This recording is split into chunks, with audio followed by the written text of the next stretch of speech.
Hello, my name is Joji, and this is my knitting journal number, I have no idea. Today is April 21st, 2025. It's been a long time, so I'm gonna start by saying this. This is going to be a hard video to record and to face because a lot of things have changed in my life, and you will notice that a lot of things are different, a lot of things are better, a lot of things are worse, and I would not want you to write to me feeling sorry. I don't want sorrow messages. Don't want sounds very hard, but I don't need you to send me sorrow messages after today's video. I am hoping that this is a new beginning for me. I'm not ready to shoot this. I didn't prep for this, but I am here and I'm opening up to some things that have happened in my life. So let's try to keep the positive. So I am now 45 years old. If you have been watching this journal for a long time, you probably noticed that I am older, and that's because time has gone by and I get old as everyone else. Last year I got a divorce from a husband I was married to for 23 years. It is an amicable divorce. We separated in really good terms. We have 2 kids who are 16 and 18, and Charlie has been a big part of my knitting life and my journal, and I've shared a lot of him, so giving this news it's really hard. All things happen for a reason, and I've had a wonderful marriage. It's just over, and I want to remember it, not to remember, because Charlie is still very involved in my life. We still work together, we still co-parent our 2 children, but I just want to give the news that I divorced last year, and I've been going through a separation and a change of houses, and some things have been really difficult and unexpected. My heart has been broken ever since, more than once. And so I've been through some really sorry moments, feeling really sorry for myself. I left my home because it belonged to Charlie before we met. So that was really hard, and I moved temporarily to our summer house, but it was far from the city, and I was looking for a place to settle down for a few months, and I couldn't really find the place that was right for me until this beautiful house opened up. This is a house that I had purchased in 2020 to establish our bag company, Joji & Co, that operates downstairs from my house. I actually was able to buy the building, so I set up the company on the ground floor, and I rented out the house that was on the upper floors. I had a tenant for some years, and then when her contract was over, I was able to move in to this beautiful house that I was really looking forward to making my own. The house is gorgeous. Actually, this beautiful window is behind me normally when I work now, but it wasn't working out to record in the original orientation of my desk, so I moved things around for this podcast. This is my studio that I have made up for me. It's a big space. I have a couch, I have a piano, I have stained glass windows that everyone has been admiring on Instagram. I have been working on the house for the past 2 weeks.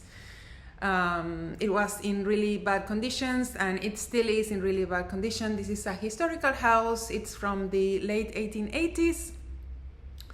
From the late 1800s, and so it has original flooring. It has beautiful moldings on the walls, and The facade is gorgeous, but it needs a lot of work, so this is going to be a long-term project for me.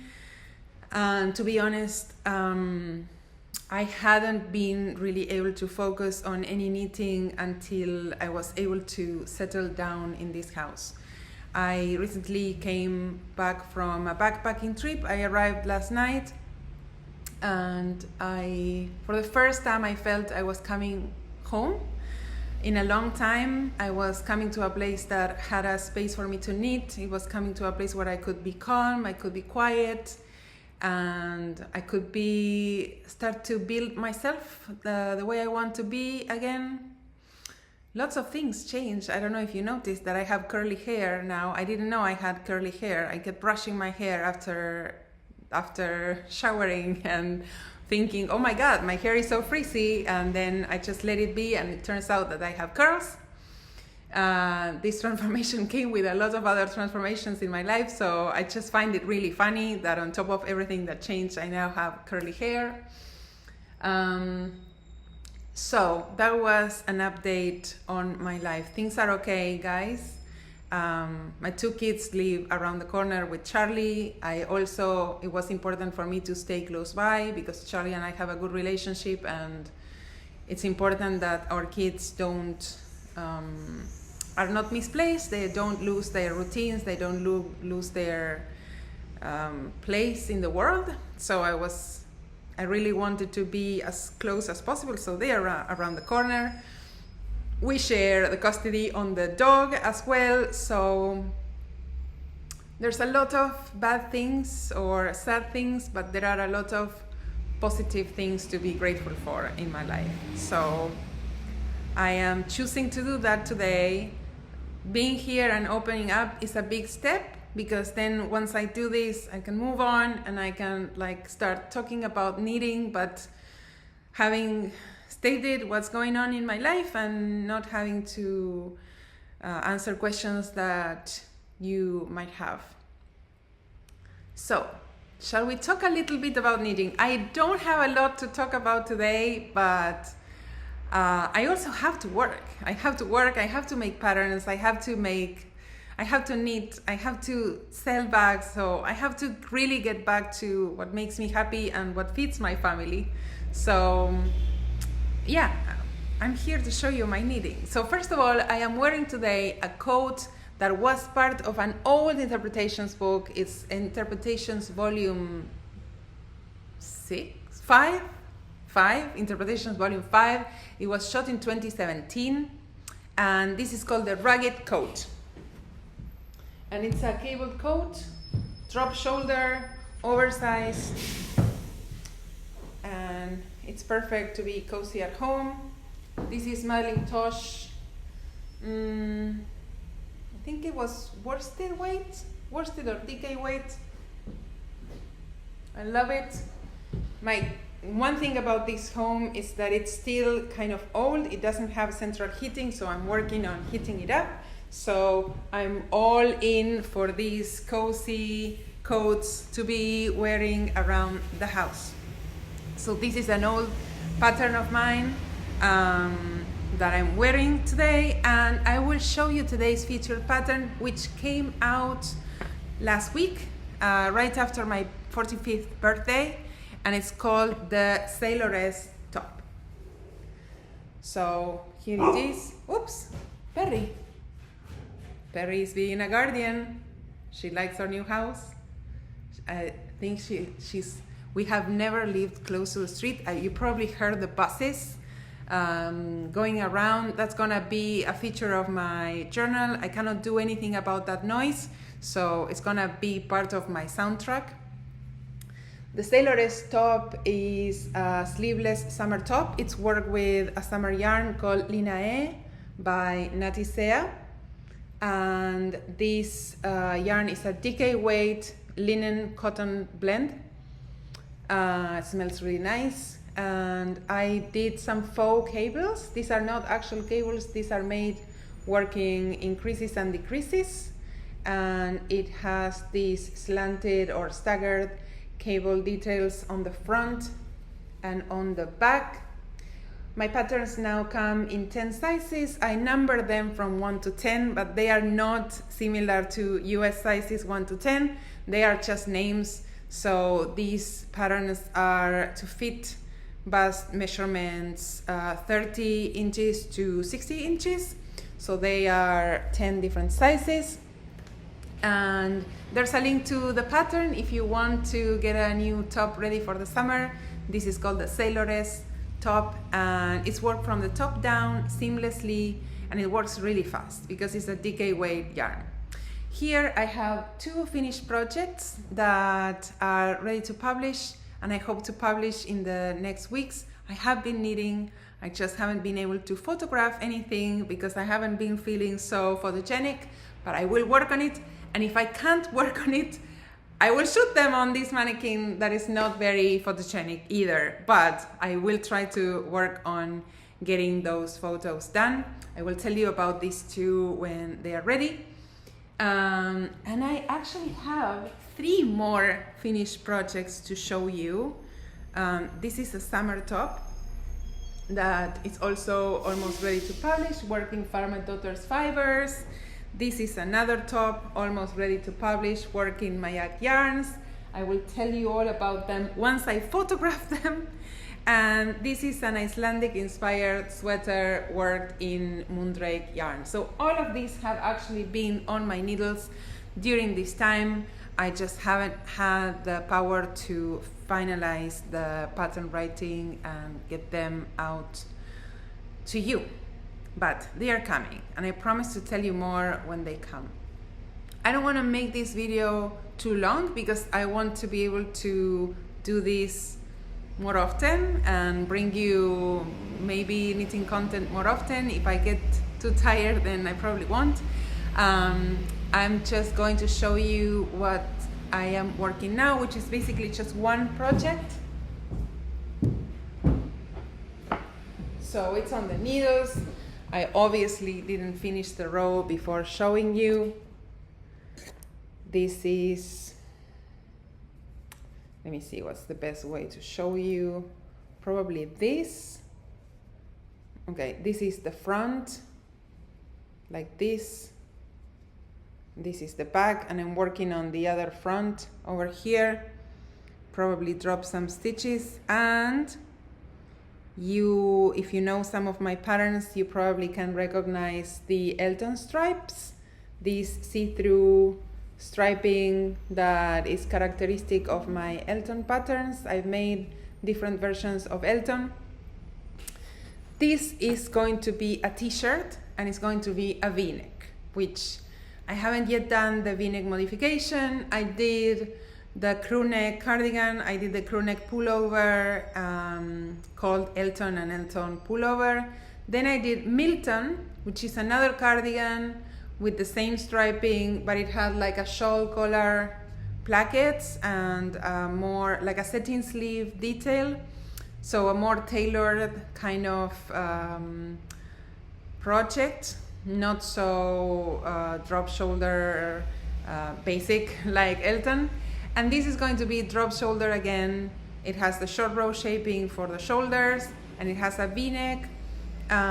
It will have shorter sleeves. It won't have as much positive ease. And I am working again with fingering weight and lace weight yarns, and this is from La Bien-Aimée. And the yarns that I'm using are their silk tweed, and it has this lovely silk nub texture. This is 100% silk noil, 200 meters in a 50 gram skein, and the color is called Winter. And you can see it here in the ball, and it's kind of like a creamy, it's yellowy creamy color. And then I was actually sent this yarn by La Bien-Aimée.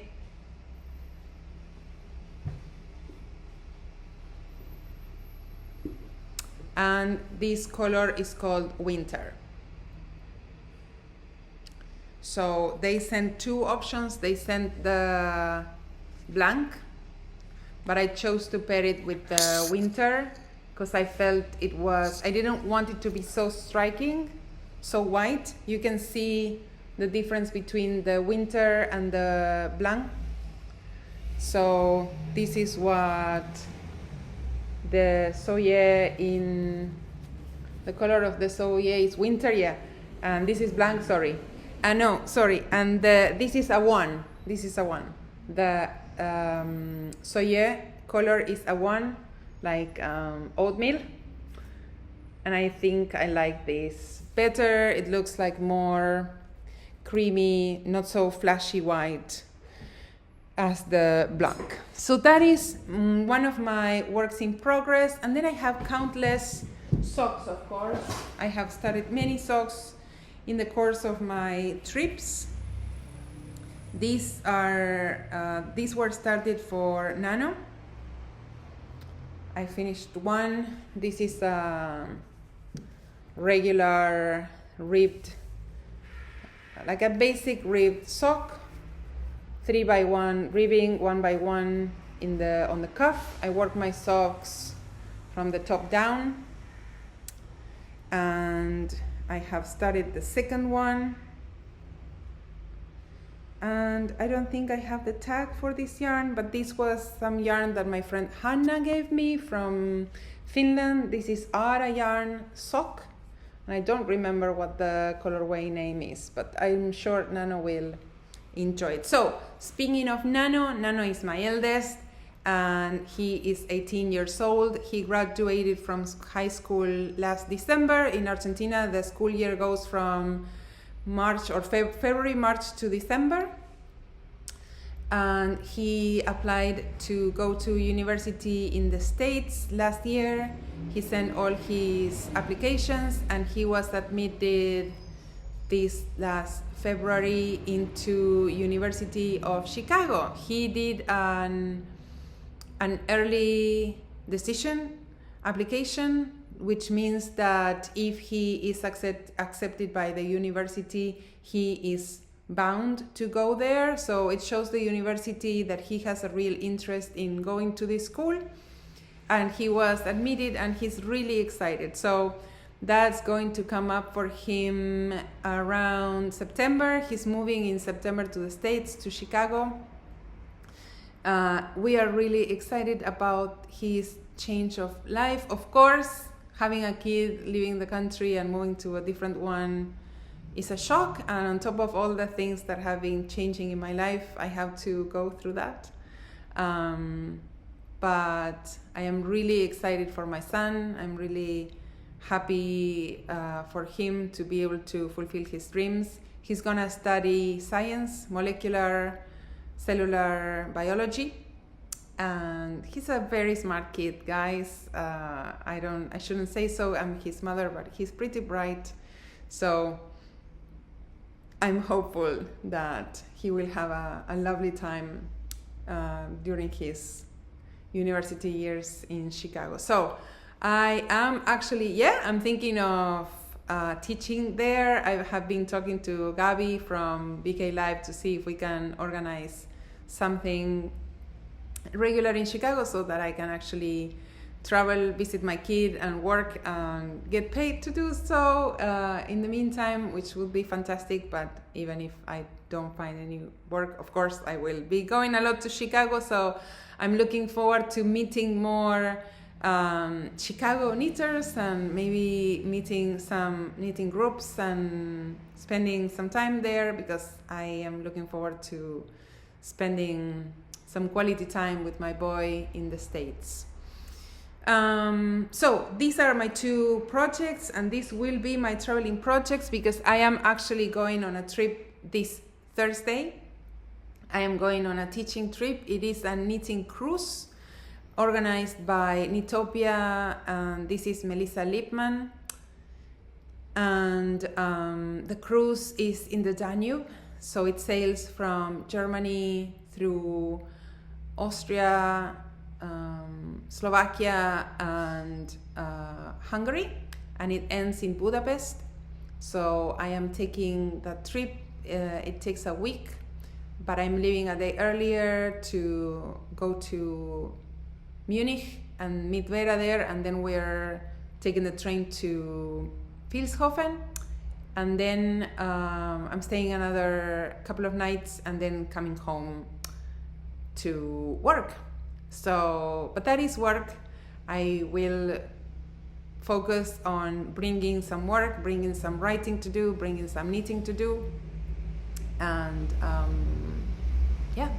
So this is part of me getting back to work.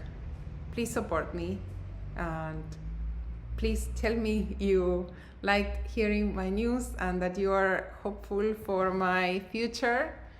I'm happy in this new house. I know that I look nostalgic and sad, and I won't lie. This is not what I thought this year was going to be like, but I've been through the worst of it, and now I can really use some good energy and positive thinking. So it's not that I'm bad, but I'm good, but I want to be better. So I'm counting on you for that, and hopefully see you soon. Bye-bye.